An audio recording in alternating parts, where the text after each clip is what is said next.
Here's how he explains it though. The common people you see, the nations in whose midst Jews live are covertly or openly anti-Semitic. The common people have not and indeed cannot have any comprehension of history.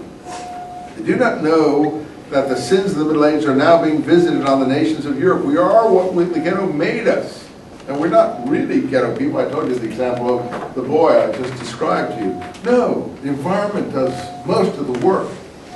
People have an idea of the Jew, the wandering Jew, shuffling, or whatever he appears like to them.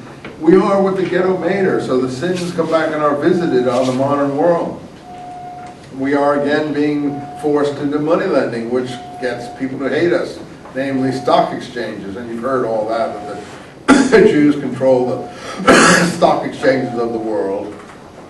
At the same time, and this is the point I was telling you about, we continue to produce an abundance of mediocre intellectuals who find no outlet and thus endanger our social position as much as any increasing wealth does. Educated Jews without means are now rapidly becoming socialists, which are bringing the disapprobation of the,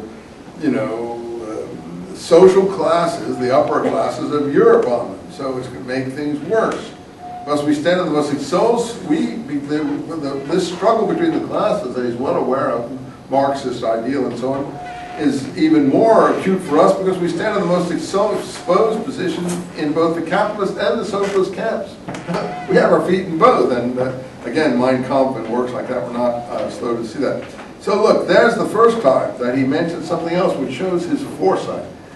We have an abundance of mediocre intellectuals that bring upon us ultimately a lot of hatred. He wants to change that. He wants to put these intellectuals to work. I want to take a break and come back in 10 minutes.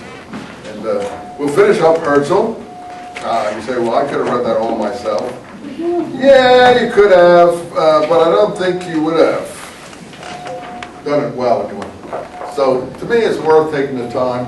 Next time, I thought we would get to Ahad and these other people today. I hope that we can finish up Herzl and get to a few of them.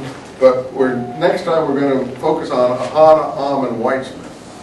And then the last class, I think that's the last class, is it after that? We're going to do Jabotinsky and some of the others. And I think that should get us through the whole thing. You will then be a very sophisticated Jewish intellectual.